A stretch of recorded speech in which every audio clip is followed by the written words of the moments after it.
Imagine never wasting time on an unqualified lead again. What if I told you that you could save hours each week and potentially thousands of dollars a month with a simple AI automation? Well, that's exactly what I'm going to show you today. By the end of this video, you'll learn how to create an AI-powered lead qualification system that researches your prospects, pre-qualifies leads before they even get on a call with you, and saves you countless hours and mental energy.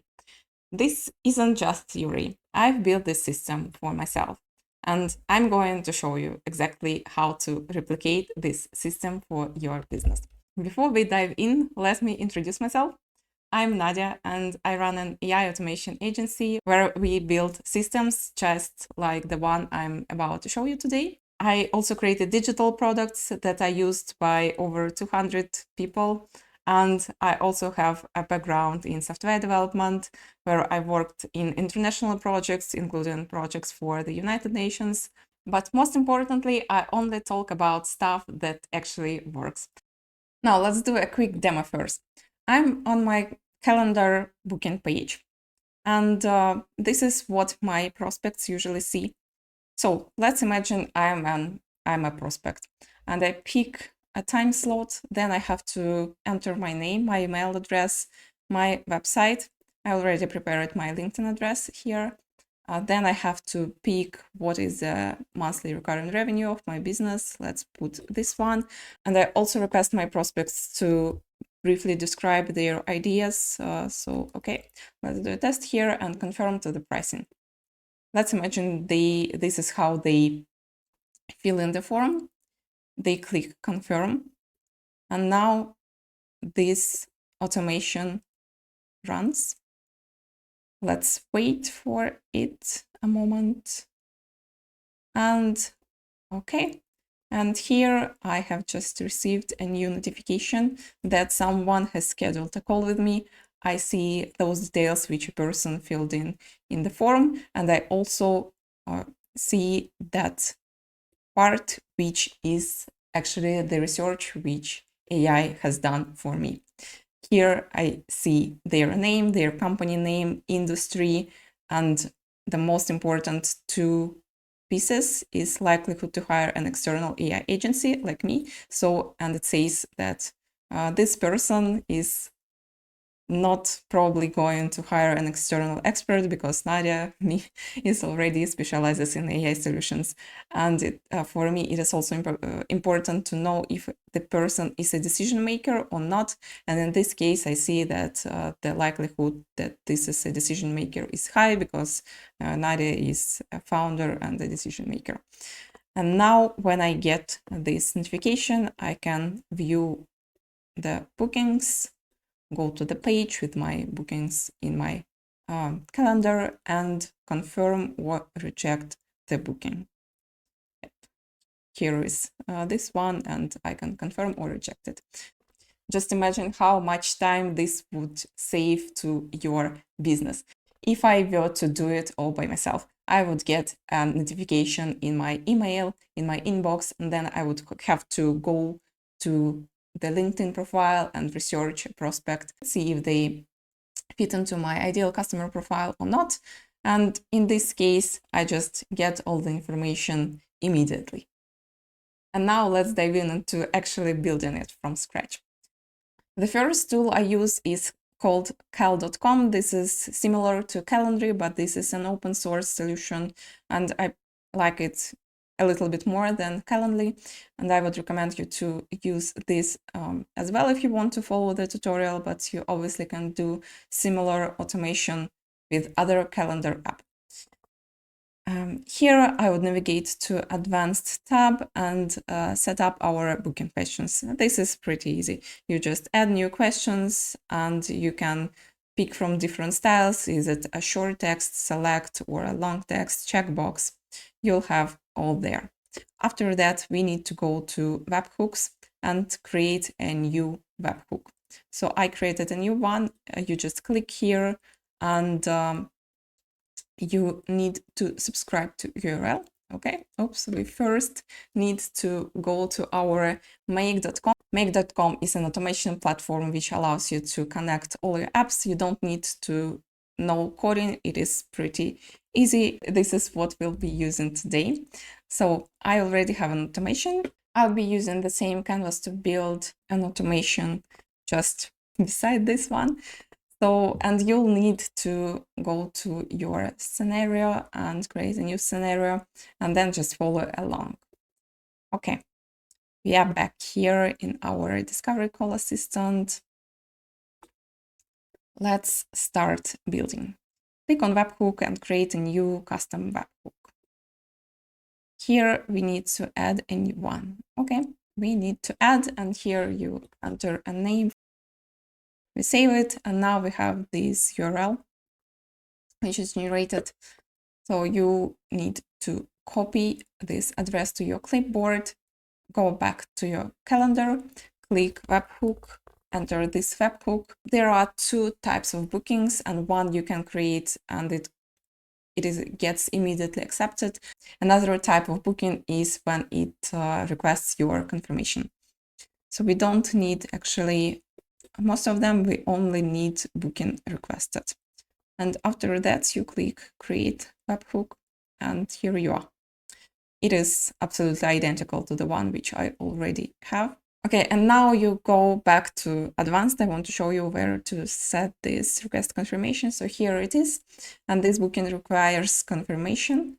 So we just set it to requires, and after that, a booking with booking requested event will be created, and then it will be captured by our make automation. So this address is there. Now we need to use tools, just tools. I want to actually just set different variables. This is what I use here. And I use this one to just copy what are the values on the form which user just filled in. Now, when we want to check it, you have this option to run once, or you can, well, you can't do much more when you test the solution. Let's say we want to run this. I had to recreate this from scratch because I wasn't able to show you how to get the data for it. Now we want to see what happens when we actually book a call. So we need to go here, click run once. And now we'll be waiting for some data to come to our webhook. So I open my calendar again, and let me pick another time for another day. I click confirm. And what happens now? We should receive the data. Yep, it is here. So this one is green now, and we see this this magnifying glass. You can click on play, load, and see all the details which we received. If you go here and download output bundles, you can see all those details about our booking and all the questions which our prospect filled in. Now, if you don't want to create booking each time to just verify our data, we can go to Postman. So we'll need to emulate what happens when we do a booking. And we have a post request to this address. So we copy this address, we put it here, and then we just copy here. We use body, row, JSON, and paste our data from output bundles. Now it should trigger the same automation. Let's see, let's run once again and click send here. It is accepted, and yeah, again, we received that information. This is how you can test your tools.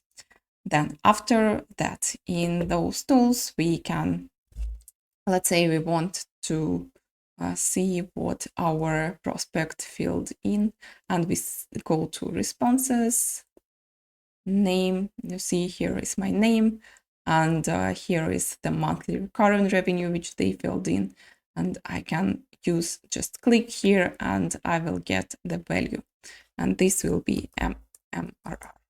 And just the same way, I set here scheduler name, website, purpose, price aware. All those fields which user filled in on the form are there. Then we need router. Why do we need router? Here is the thing: when a person goes to my booking page and picks a time, they can enter their website. So we don't know if they enter their LinkedIn profile page, their website, or something else. To cover all those cases, we need router. Here again, you go here, flow control, and here router. And now we need 3 different paths. First one is for when their website, what they entered into that website field doesn't start with HTTP. You see, website text doesn't start with HTTP, when this website doesn't start with www. And this is just a very basic filter, setup filter condition. First, we need to give it a name, something like no website. And then condition, we pick our, okay, I need to set up this again and add actually our website, this value, website. Okay, it's there. And now we set up this filter that website doesn't start with www. Okay, here is the path. Okay, let's now configure this one to actually, when they provide a LinkedIn address. So this is for LinkedIn. And this will happen when website actually starts with. In this case, we can use something which is called match pattern. You can find those patterns just very easily if you go to Claude. Then you can ask Claude to generate you a regular expression for those cases. Now let's give it a try. And here we are. Here is a regular expression. You can copy it, you'll get an explanation. I can confirm that it works quite well. So you go here and well, our condition is gone. So this is our match pattern. We put this one. We click, we name it, say OK. This should work. I already have this one for, yeah, for this one. I guess they are pretty the same. Maybe even this one is better. Just to give it a try, let's create some tools. Now we run our automation, emulate that someone has booked a call with us, and well, this filter was activated. One request passed through it, and we see that it matched the pattern. What we do next? Next, I have those HTTP modules and HTTP models. So now you have a LinkedIn address. How do you actually perform the research on a person? I initially thought that it would be easy to do something like that here, but if you search for LinkedIn API, LinkedIn is not actually user-friendly, and you can't search. You can list organizations, you can list organization posts, but you can't search for a user. And for this, I use this tool called Relevance AI.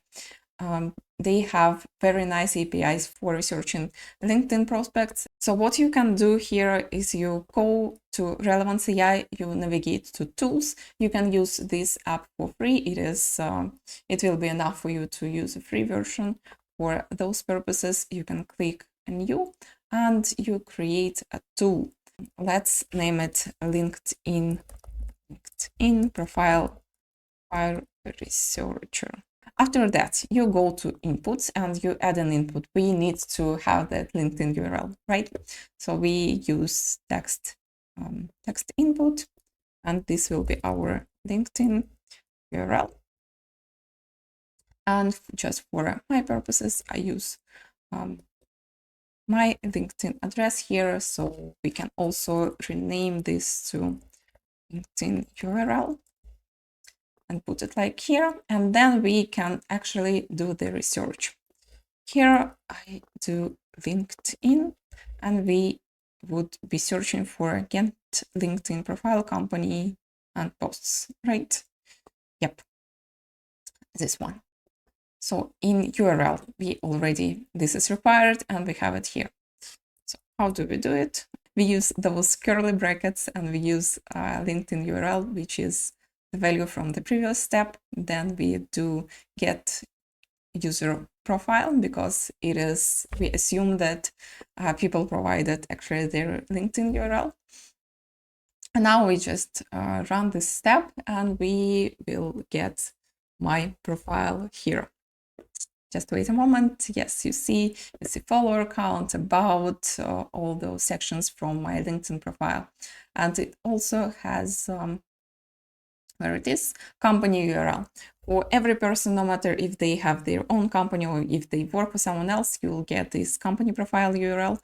So what you can do after that, okay, it also returns information about my experience, which is also important when we do our research. And after that, you can use another step. This is what I do. I use another step to search LinkedIn, get LinkedIn profile company. And now I want to use our LinkedIn company and get data from the company of a person. You'll need to scroll a bit and actually find it, LinkedIn company, LinkedIn URL. And now we will be getting user get company profile this time. And we can rename it to company data. Okay, this is our company data. Now we click run and we'll get this data. Okay, now we have information about my company and services and whatever else. What do we do actually with those data? So this tool already searches and researches our prospect and fetches the data from the internet. So it already saves a lot of time, right? Now we want to use our language model and extract the data from all the data which we've got. We add this large language model step. We can pick different providers, OpenAI or Anthropic, whatever you want. Now we need to enter a prompt. I already prepared the one which I use for myself. You will be given, so we explain what type of data it will be given. So we say that it will get data from a person's profile and their company, if any. Your task is to summarize what they and their company do, identify their name, and now I list what I actually want to know about my prospect. It will depend on what you want to know about your prospects.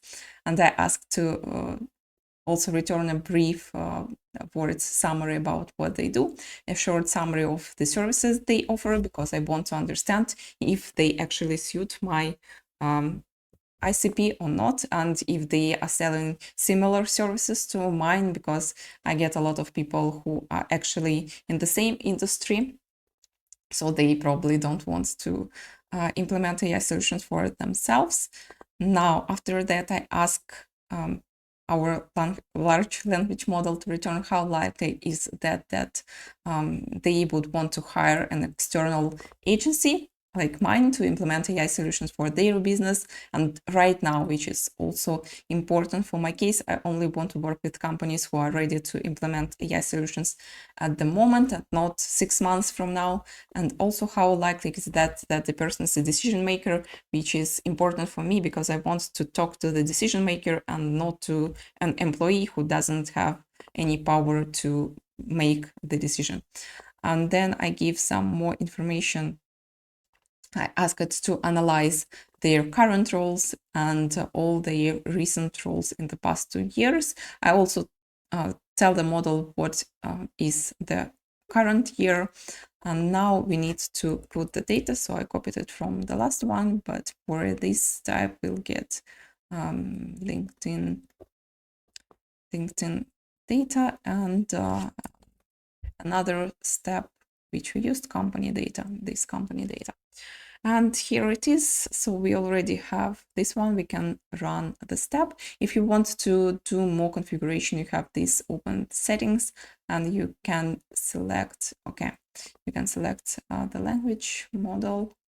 Yes, GPT-4. You can set a system prompt if you want, and temperature as well, which can be important if you want your model to be more creative. But for a task like this one, when we need to just analyze the data and it's not a creative task, then 0 is perfectly fine. We also want to limit maximum number of tokens. Yeah, I also mentioned that this response will be sent to in a Telegram message. It is important because if you don't specify it, then this model, this is what I faced before I added this message, is I would get responses which are too long, and then I wouldn't be able to send them in a message. Now let's give it a run. It may take a little bit of time.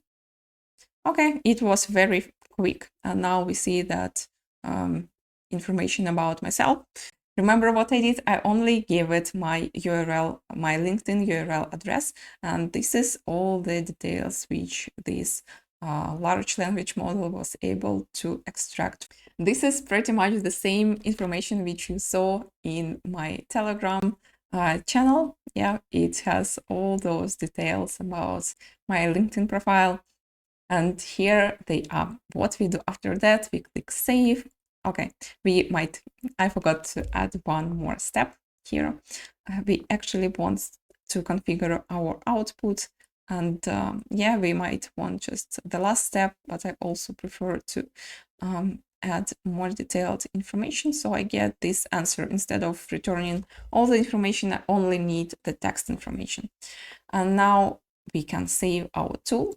And here is how you can use it. You can go here and you can actually type your URL here, but we need to use it inside our make.com automation. And for this, we have an API step. Now, what you can do with this API, you just copy this endpoint. Yeah, I think I have it here. So for LinkedIn, I copied URL from here. I can do the same right now for instead of this module. Okay. Now we need to actually do HTTP request, make a request. This is how you see what we do. Okay. Here is our API. We see that this is a post request. We put post here. We copy URL from here. We copy this one and paste it right there.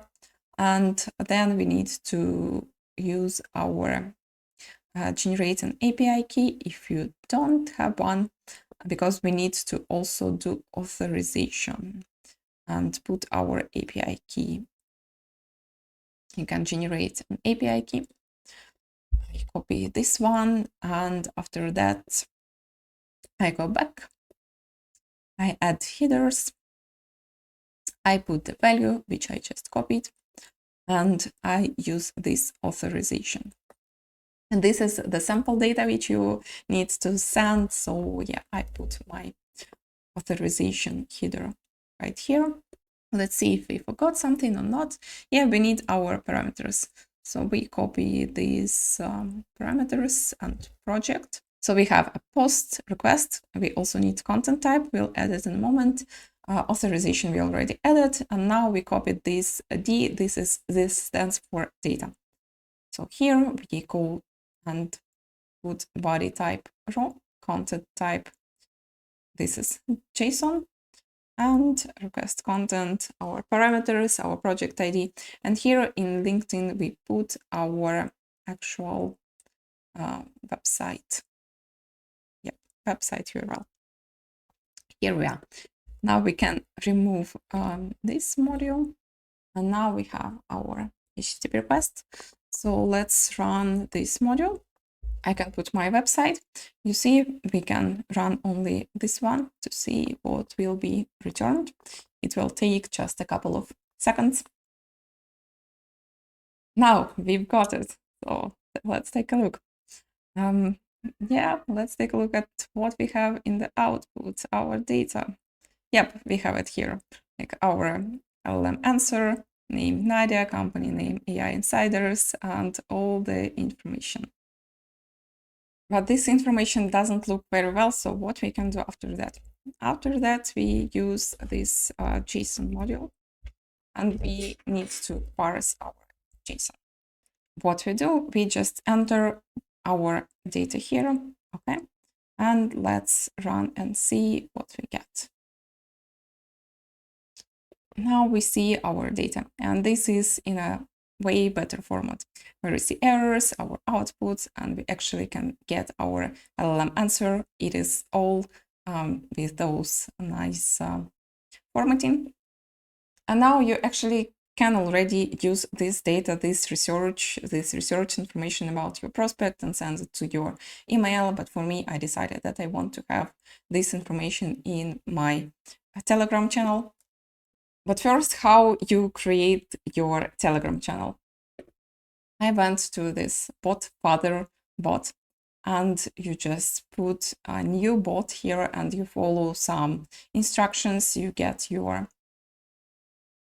details right there. So you create a new bot. After that, I had to make one more step. So I had my Telegram channel, and this one, I had to start it, write a message, so it now is activated. And when I then create a new, let's create this together, Telegram, and we need to send these chats where we are. Okay, Telegram bot, send a text message. Now you will be prompted to enter a chat ID, and you don't have a chat ID at this moment. How you can get it? You go back to your scenarios. Let's save this one for now. Save anyway. You go to your scenarios.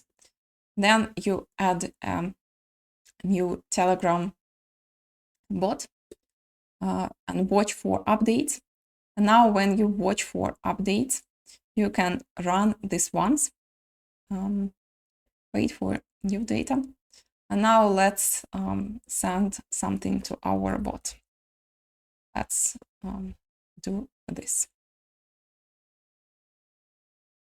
And now we have received this one message. If you go here and you click on message on chat, you'll see our chat ID. This is our chat ID. You also see my first name and my username.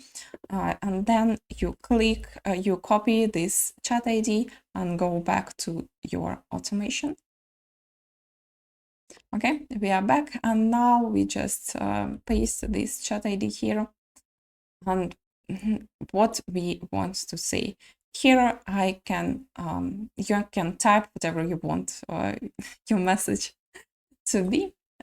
What I did for myself. Let's take a look. Here you have a new discovery call request with this person, with this revenue, and we actually also put our LLM answer from the previous block here. Then you set this parse mode as markdown because we already have it saved as markdown, so you receive it in a nice format. And one little trick which I found is also to add reply markup and use inline keyboard. And with this markup, it allows me to go straight to my updates, view unconfirmed bookings, and get redirected to the booking page where I can confirm or reject the booking. Okay, this is basically it, and we have already created one full automation, one full flow for the case where a user entered a website, and now we only need to create the same automation for the case where a user provided their website page, or user provided not a website link but something else. What I do in those cases. Let's take a look. We won't build them all those paths in today's video, but I will show you what I do here. And for example, in this module, when they provide a website, I also do the same thing. I call my Relevance AI tool. Relevance AI has this nice web scraper functionality where if we go to edit, you just add only one single block or extract website content. You can do the same in make.com, but I prefer to use Relevance. It provides a little bit more accurate responses from websites, and you use it absolutely the same way as an API. You copy all those endpoints, just new body requests and new values. And the third option is that when we don't find a user, then we do LinkedIn search profile tool. In this case, I would pass actually not the website, not what my prospect put inside a website, but I put their name and then try to find their name in LinkedIn. And I also use what they put in their website to try find a match between many different users with the same name and what they entered in that website field to make sure that I have one profile which matches our needs. So our input parameters in this case is our person's name and our website. Name and website. Then we search LinkedIn profiles. We don't have a clear one profile URL, so we just do a keyword search, and this one will return 25 results. And after that, I created a small piece of JavaScript code that actually tries to find a match between among all those results with what a person entered into their website field, because they can enter a part of their LinkedIn URL or a part of their company website. So if I don't find a match between their company website or a LinkedIn URL, then I just go and search for that, for some match. At least it is something, and we try it. And after that, I again have that LLM step, which allows us to extract the information. It is pretty similar to the one I use in other steps. And by the way, when we get information, you can use an LLM step right in Relevance AI, or in this case, I use LLM step right here in make.com. You create a new OpenAI, in this case, GPT-4o model block, and you again pass this message content and extract the data. Let's give it a try, actually. Let's run this once. And let's see what we get when I book with my company address instead of my LinkedIn address. And now this filter works because it wasn't our LinkedIn URL, it was our website, and this path worked. So we have, we see that booking requested, we see that we picked the information from our booking request, scheduler name, website. In this case, it's my website instead of my LinkedIn address. All other answers are here. Then this filter worked, and this was our website, so it matched. Then we have this HTTP module. We sent it to Relevance AI, and we've got a response with our scraped data. This is the whole data scraped from my website. Then I have this nicely formatted data from my landing page. And after that, I use ChatGPT to actually extract the data. If we go back here and look at the results, again, it shows this nice information about industry, about current role. And here is the chat, and we actually received this notification. I received this notification in my updates. So you have a new discovery call, all the information, and well, GPT still added some additional wording, but it's not hard to fix it. Just to show you the filters which I use, this is one for the website. So we check that it matches the overall website pattern, and at the same time it doesn't match a LinkedIn pattern, because we don't want this to trigger, we don't want this automation to trigger this path and also this path. It doesn't work, it works in a way that it triggers all the suitable branches, so we only want to have one, and for that reason we need to match the general website pattern and also make sure that it is not a LinkedIn URL. And this one, as I mentioned, we want it, if it doesn't start with HTTP or www, then we have this path, and it actually works pretty the same. So here you have it, a powerful AI automation that can transform your lead qualification process. Remember, this is just one example of what is possible with AI. If you are interested in learning more about AI automations for your business, then feel free to reach out to me on LinkedIn. And if you have some questions, also drop them in the comment below. Thanks for watching, and I'll see you in the next video.